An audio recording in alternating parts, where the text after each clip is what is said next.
The impact of COVID-19 pandemic has changed the demand for teaching and learning for the school year 2020-2021. The ultimate purpose of the conduct of classroom observation is to make sure that educational goals are achieved. The conduct of classroom observation is anchored on the principles of Philippine Professional Standards for Teachers and Result-Based Performance Management System or RPMS. Let us witness how New Bataan National High School Senior High conducts its classroom observation through Learning Action Plan session. During the pre-observation conference, the observer will clarify the purpose of the lesson and identify specific goals the teacher is planning to accomplish and the goals the teacher has identified for the students to accomplish. This requires the teacher to submit a lesson plan and present the various strategies to be employed. On the other hand, the observer presents the specific indicators that are to be observed and the rubrics to be used in assessing the classroom observation. So let me just remind you, Mrs. Mackle, that we have the following indicators that needs to be observed during classroom observation. So number 1, apply knowledge of content within and across curriculum teaching areas. For number 2, plan and deliver teaching strategies that are responsive to the special educational needs of learners in difficult circumstances, including geographic isolation, chronic illness, displacement due to armed conflict, urban resettlement or disasters, child abuse and child labor practices.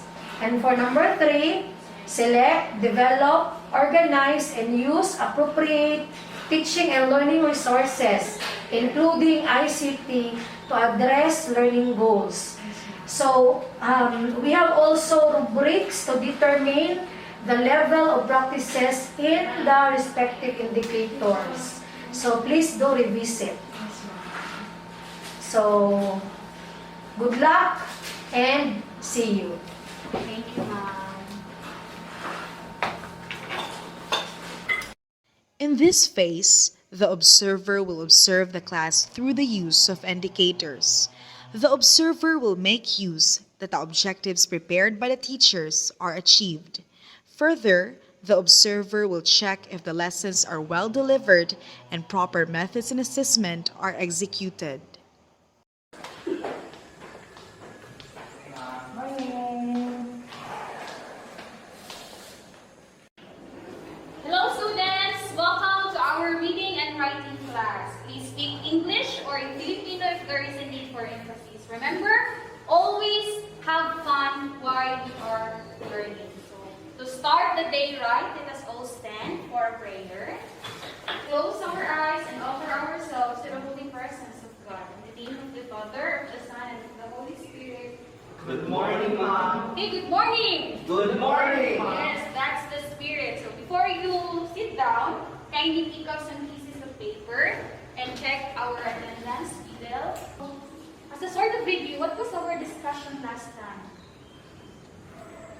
I guess, Mr. Robert.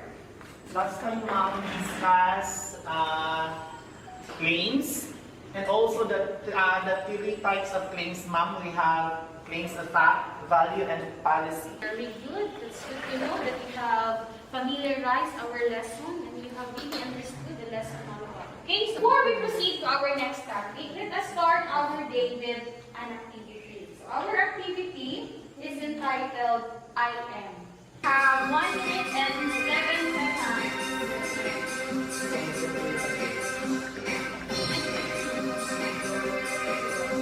So that is part of the critical reading as listening. Allow me to present to you a video of a child. So kindly notice some salient moment in the video presented.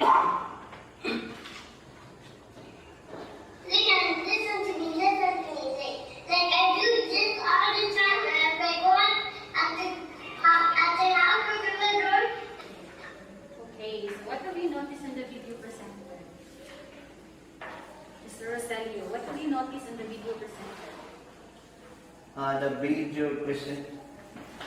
video presented there, the child is explaining what he is trying to explain about the thing being imparted by the mother. Okay, so go back to our basic education, or basic English. We have 4 types of sentences. Am I right? Yes. We have. We have interrogative sentence. Yes, very good. We have Imperative sentence. declarative sentence. We have declarative sentence. Okay, so our next activity is called assertion. Timer starts.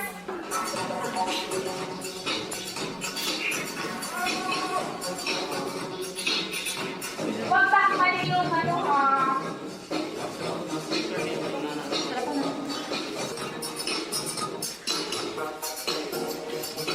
Dapat ayusin yung pagkakadikit. Kan. 3, 2, 1, and time's up. So we have to check okay, so group P, you have 4 correct answers. B and group P have also 4 correct answers. This is typically conducted between teacher who presented a lesson and the observer, whether school heads or master teachers. It is often used to provide teachers with constructive critical feedback aimed at improving their classroom management and instructional techniques. In this stage, observer gives the rating obtained by the teacher. Based from what you have done, no?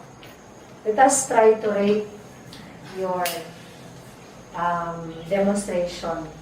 For number 1, apply knowledge of content within and across curriculum teaching areas. What do you think is your rating? Apply knowledge of content within across curriculum. Did you relate your lesson to other disciplines? Yes, ma'am. I included mathematics, history, science in my demonstration. So I would prefer to have a score of 6. Okay, but based from my minutes, no, that you have done very well in terms of relating your lesson to other discipline, and you have discussed it with a broad knowledge of content and pedagogy, and it is beyond your area of specialization, so therefore I will give you a rating of 7. So finally here we have indicator number 3, select, develop, organize, and use appropriate teaching and learning resources, including ICT, to address learning goals.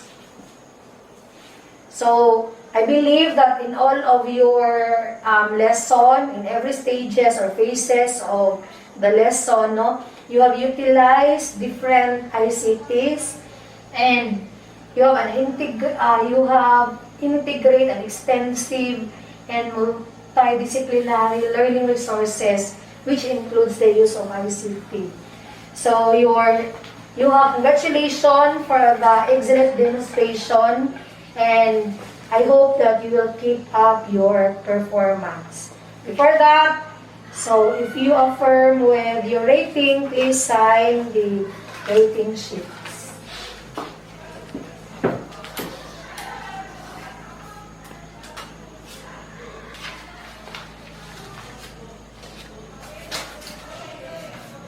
Thank you, Mrs. Makol, and see you on your next demonstration. This can also be an avenue for the teachers to grow professionally as best practices are shared. Moreover, this is a good way to assess the aspects that have to be improved.